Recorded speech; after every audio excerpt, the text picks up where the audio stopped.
aqui Márcia Maria em mais um programa Simples Assim com o nosso querido doutor Diego, médico e empresário da First Aid. E a pergunta, doutor Diego, da onde veio a vontade de fazer medicina? Já tinha alguém na família que é médico? Enfim, como veio como nasceu a questão da medicina na sua vida? Ótima pergunta. E é uma pergunta que geralmente as pessoas costumam fazer para mim, né? Eu tenho, na verdade, na família, tanto do pai quanto da mãe, apenas um médico da parte do meu pai, que é um primo de primeiro grau do meu pai. Porém, eu não tive tanta influência direta por ele. Certo. Nós não tínhamos uma proximidade recorrente, frequente, apenas em alguns aniversários pontuais, né? Então... Ele não foi sua referência, na verdade. De certa forma, não. Certo. Tá? Genuinamente foi ele que me Sim. entregou o diploma na minha formatura. Ai, que lindo. Né? De uma forma muito querida. Mas eu tenho comigo de que realmente foi um chamado. Foi um dom. E a gente apenas sente e vai seguindo o rumo, né? Geralmente quando é dom, eu acho que eu não tive essa referência direta, específica dele, não. Em algum momento, o doutor falou, olha, eu acho que não é para mim. Em algum momento? Não. Com toda segurança, eu falo que não. Que ótimo. Eu tô fazendo essa pergunta porque uma doutora, ela comentando, ela falou, olha, que em todo o curso dela de medicina, ela falava assim, o pai era médico, né? E ela falava, pai, eu acho que eu vou desistir. Ele, não, próximo ano vai melhorar. E aí foi até que ela terminou e ela falou que ela teria se arrependido se não tivesse feito, né? Sim. Mas o que o doutor falaria para essa juventude que está na dúvida, que não sabe se faz medicina, não sabe se faz engenharia, enfim, tá nessa bagunça toda aí. Que recado que o doutor daria para essa molecada? Eu acho que... Eu acho não, tenho certeza. Que independente do ramo de atuação, da área que você escolher, eu acho que a gente tem que escolher com o coração, né? É muito complicado, eu falo isso frequentemente, nós, aos 17, 18 anos, termos que escolher uma profissão que será para o resto da vida. Sim. Né? Então já é muito turbulento nesse sentido. Mas para facilitar esse processo, existem orientações vocacionais.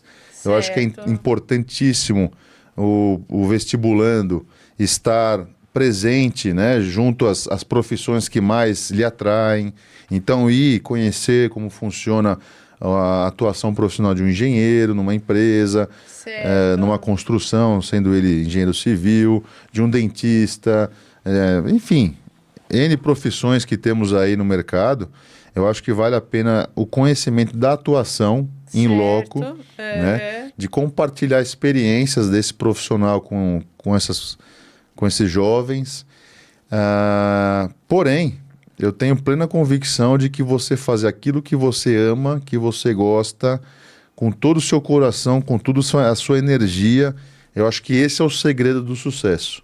Certo. Nada impede de que você tenha um rumo na tua vida, uma escolha, e que ao longo desse trajeto você olhe para dentro e fale, talvez não seja isso que eu queira, talvez eu quero ir para outro caminho. Né? Nada impede de que isso aconteça. Né? De você se reinventar, se reestruturar, voltar atrás e recomeçar, independente da faixa etária. Sim, né? Uma coisa importante que o doutor está comentando, porque um rapaz que eu entrevistei aqui, da área da engenharia, ele falando justamente o que o doutor pontuou, para que o jovem se coloque dentro daquilo que ele pretende. Por exemplo, eu quero ser um engenheiro, vá Se for engenheiro civil, se for engenheiro eletricista, vá para o campo e veja se você se vê lá. No caso, eu quero ser médica, procura algum colega. Um hospital, um pronto-socorro, alguma coisa. Exatamente, para ver se há essa identificação. E outra coisa que ele pontuou, se você está num curso, você não se identifica, termina o curso e depois você faz aquilo que você acha que você se identifica. Eu não sei qual seria a opinião do doutor aí. Depende muito da realidade de cada pessoa, de cada família, né? Eu já tenho conhecimento de casos de pessoas que estavam no último ano de engenharia de uma faculdade muito bem conceituada no ramo. E a pessoa simplesmente largou e foi fazer educação física. Né? E fez educação física e foi para a área de entretenimento, pegou uma rede gigantesca de cruzeiros marítimos e cresceu exponencialmente dentro até virar diretor de cruzeiro. Então, quem está me ouvindo aqui sabe sobre quem eu estou falando. E fica um grande abraço meu. Então, assim, a pessoa virou diretor de cruzeiro. Faça ideia, né, o quanto esse amigo chegou a ganhar em valores financeiros, que talvez a própria engenharia não lhe daria esse retorno financeiro, juntamente com a infelicidade de estar numa área que não lhe atrai, né? Sim, exato. Então é uma história muito linda, muito bacana, e eu fico nessa opinião, né, de você fazer aquilo que o seu coração te guiar. Perfeito. É interessante, o pessoal fala muito de música, por exemplo, quem quer estudar música, aí o pessoal fala, mas no Brasil não tem campo, nossa, mas você vai fazer música, vai ganhar dinheiro como? Mas vai entrar dentro daquilo que o doutor acaba de falar, né? Siga o teu sonho, é isso que você quer? Vá, porque tem campo para tudo, né, doutor? Exatamente, porque na verdade eu não me sinto trabalhando, eu me sinto completamente pleno em fazer aquilo que eu amo. Então, eu não me sinto naquele ofício, naquele martírio, né? Lidando com urgência e emergência. A própria First Aid, ela nasceu de um propósito. Certo. Então, eu acho que vai muito das pessoas terem propósito na vida. Né? Eu vou trabalhar, eu vou fazer música, só que eu vou encantar com a música, eu quero mudar vidas com a música, porque o dinheiro, de certa forma, ele é necessário, ele é relevante, mas ele não é tudo na vida. Tem pessoas. Tem o preço dele, né? E aí eu te falo uma frase que eu ouvi recentemente do Joel J, num treinamento que eu fiz numa imersão esse final de semana.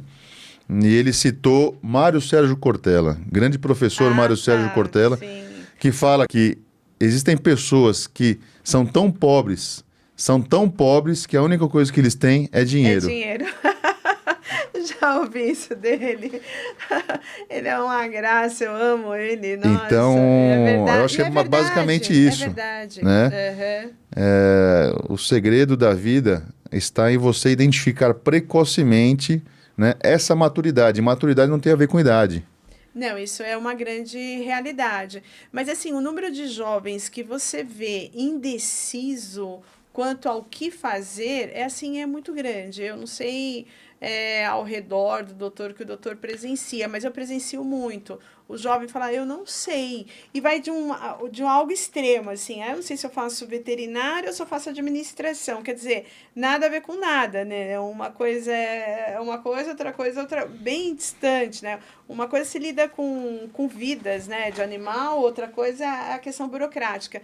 Então, assim, muito perdidos, assim, muito. E até porque o próprio mundo, ele evolui, né, Márcia? Por exemplo, existiam na nossa época aí profissões que hoje já não existem mais. Não existe mais. Datilógrafo. Não existe mais. O pessoal a juventude de hoje nem sabe o que é. E assim como também surgiram novas profissões, como influenciadores digitais e outras mais, que é uma rotatividade, né? O mundo é cíclico, então vai muito sobre isso, né? Tem que fazer aquilo que ama, que gosta e tentar ter o propósito na sua vida, porque eu acho que o dinheiro, ele vem por consequência disso. Vem por consequência, gente. Você fazendo o que você gosta, o dinheiro, ele é uma consequência. Doutor, mais uma vez, muitíssimo obrigada pelo tempo dispensado, obrigada pela dica. Imagina, só queria fazer um adendo, já que você perguntou sobre a minha história. Uma coisa que é muito presente para mim, como memória, minha avó morava em Santo André, né? Então, eu sempre frequentei a casa dela e eu morava numa cidade um pouco mais afastada, em Ribeirão Pires. E lá o fluxo de ambulâncias era praticamente zero em Ribeirão Pires, né? Certo. Diferentemente de Santo André, que tinha polícia, resgate do bombeiro, ambulância, e ela morava próximo a um hospital, então era bem frequente. Então os barulhos das sirenes me causavam algo que eu não consigo dimensionar para você hoje, um frenesi que me fazia automaticamente ir para a janela para ver o que era. Então você vê um barulho, principalmente aquela bitonal dos bombeiros. Eu ia rapidamente para a janela, abria a janela e via o que era, e via passar a ambulância, o resgate, a polícia. E aí, olha que coisa engraçada. Vendo hoje a minha principal área de atuação, o que eu amo fazer de fato, está totalmente relacionado, né, à urgência e emergência. Que interessante. Tô lá no inconsciente. E outro dado muito interessante na minha trajetória profissional foi que, para quem não sabe, eu sou endoscopista digestivo, né? Faço exames. E dentro da endoscopia existe, de certa forma, muita rotina, né? E chegou a um certo momento que eu estava um pouco desgastado da rotina, não via aquela satisfação profissional, né? Apesar de uma qualidade de vida, de certa forma, relevante. Eu entrei no SAMU nesse momento. E aí, quando eu entrei no SAMU, né? graças a alguns colegas que me deram essa oportunidade, e eu agradeço eles aqui já, porque isso mudou completamente, redimensionou o meu sentimento com a medicina, a minha relação profissional. Foi um divisor de águas. Eu voltei a ter brilho no olhar em relação à medicina. Atuar com urgência e emergência. Já que o doutor tocou nesse assunto, teve algum caso que te marcou? Essa pergunta também é outra que sempre aparece. E eu sempre conto ela e eu sempre me emociono. Então, já vai aqui um lembrete aí na edição. Cuidado, imagens fortes. Tente não se emocionar. Vamos lá. Foi um dia, enquanto eu era coordenador médico do SAMU, eu estava de plantão cobrindo um buraco de escala. E era um domingo de manhã. Entrou um chamado por volta das 7, 8 horas da manhã. Uma criança que teve o seu nascimento no domicílio. Certo. Em parada cardiorrespiratória. Nossa. Então foi um parto domiciliar com uma parada cardiorrespiratória do bebê, do recém-nascido. E é importante ressaltar que nessa época eu tinha virado pai recentemente. E aí nós nos deslocamos rapidamente até o domicílio, até o local da ocorrência. E eu lembro exatamente como era a minha preocupação, a minha ansiedade, né? E como que eu estava lidando com esse evento de ir para uma parada cardiorrespiratória, sendo que eu tinha acabado de virar pai. Como que eu ia reagir em relação a isso? E nós, graças a Deus, conseguimos deslocar rapidamente, de uma forma segura, até o local, chegando na casa em menos de 5 minutos. Foi algo desse tempo. Me deparei com a situação. Era um parto domiciliar programado. Nossa, programado. Dentro de um quarto. Nesse quarto havia uma piscina aquecida. Certo. E tinha enfermeira obstétrica, doula, fotógrafa, parentes. Nossa. Devia ter umas 10 pessoas ali num quarto relativamente pequeno, dividindo cama com piscina. E aí num espaço antes do quarto, como se fosse num closet, uma mesinha, uma bancadinha com cobertor, né, uma mantinha embaixo, com aquecedor. Então estava um ambiente propício realmente. E com suporte ventilatório lá. Só que a criança estava parada. Então eu pedi licença para a equipe que lá estava, assumi a ocorrência. Então constatei através do pulso braquial que o recém-nascido estava em parada cardiorrespiratória, e ali imediatamente eu comecei as compressões. pedi para a enfermeira, nossa colega do SAMU, já acoplar adequadamente o dispositivo bolsa-válvula máscara e fazer pressão positiva com oxigênio. E lá tudo tinha à disposição. Certo. Né? E menos de 2 minutos, que é o tempo de um ciclo de uma massagem cardíaca, nós conseguimos fazer essa criança voltar à vida, no batimento. E é interessante porque geralmente as crianças, os recém-nascidos, eles estão imersos no líquido amniótico. Exato. Né? Então tem essa fase de transição e o que mais essa criança precisa geralmente é de oxigênio. Então, com as massagens cardíacas, com oxigênio ofertado, essa criança voltou rapidamente, com a circulação espontânea, o coração voltou a bater. E aí vai um dos piores momentos da minha fase como profissional médico, que é acessar a traqueia, a via aérea dessa criança. Gente, de um recém-nascido. Uma via aérea definitiva. E, Márcia, é extremamente difícil. Apesar de termos treinamento, capacitações, né? A técnica, a teoria, só que quem atualmente dentro da medicina faz na prática, como médico residente, esse tipo de procedimento? Ou é um pediatra intensivista neonatal, que está lá na sala de parto recebendo essa criança, ou eventualmente, em menor incidência, algum residente de anestesiologista. Algum anestesiologista ou residente que vai praticar isso com certa recorrência. Né? Eu, como cirurgião, endoscopista, nunca tive a oportunidade de treinar isso na prática. Então, mas consegui executá-lo com eficiência, com sucesso. Parabéns. E aí a gente foi rapidamente com os monitores cardíacos, com o ventilador, o dispositivo bolsa-válvula máscara acoplado ao oxigênio, levamos até a viatura e aí conseguimos fazer toda a parte de colocar a criança na viatura, e é muito particular, né? É uma situação bem específica. E aí, só que qual o problema nisso? A rede municipal, ela dispõe de uma UTI neonatal, porém, ela é destinada exclusivamente às crianças que nascem na maternidade do hospital. E, eventualmente, essa maternidade ela está com sua superlotação. Exatamente. Né? Ou com a sua capacidade de tomada. Exato. Só que, mediante a relevância da situação, eu pedi ao médico regulador, através do rádio, né, a possibilidade de levar essa criança, já que tínhamos retornado à circulação espontânea do coração, para esse hospital, para ter um suporte neonatal com um profissional adequado. E assim conseguimos autorização e levamos lá para esse hospital. Chegando lá, quem que estava de plantão? Assim como eu, a coordenadora do serviço de neonatologia do hospital municipal da cidade, que tem uma expertise fora da curva. Então ela recebeu essa criança e elas já foram lá para dentro, já fizeram todos os procedimentos, cateterizaram o cordão umbilical para ter um acesso venoso, para fazer medicamentos e tal. E aí ali eu deixei essa criança em ótimos cuidados e fiquei com aquela impressão. O que aconteceu? Sobreviveu? Está mantendo? Como que tá?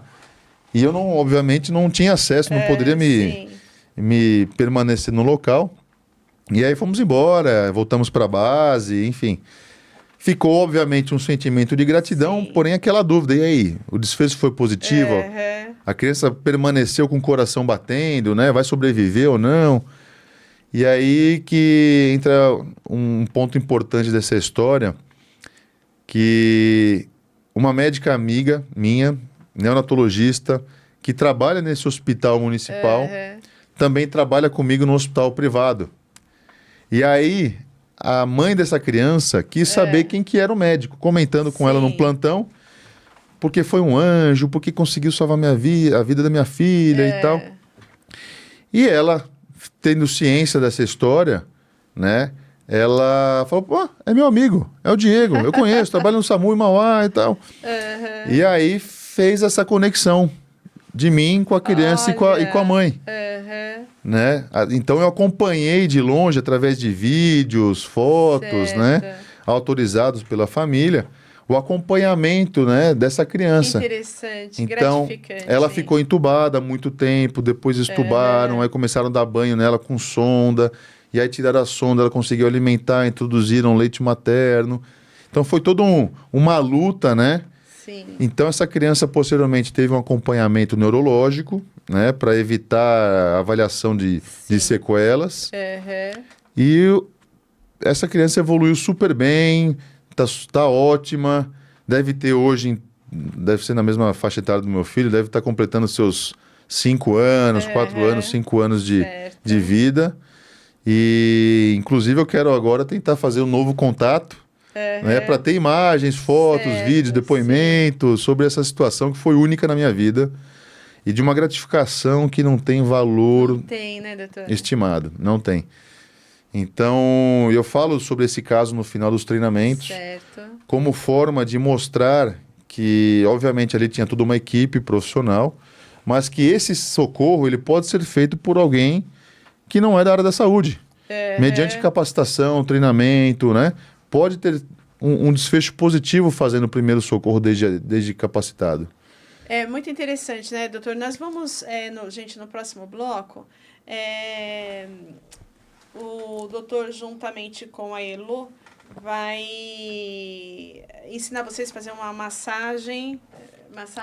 São massagens de desengasgo em crianças e, eventualmente, podemos até fazer a ressuscitação cardiopulmonar, né, para ensinar para as pessoas que estão em casa. Porque assim, gente, conhecimento, ele é tudo, né, doutor? Pô, sem dúvida. Ele salva vidas. Já salvou muitas vidas. Exato.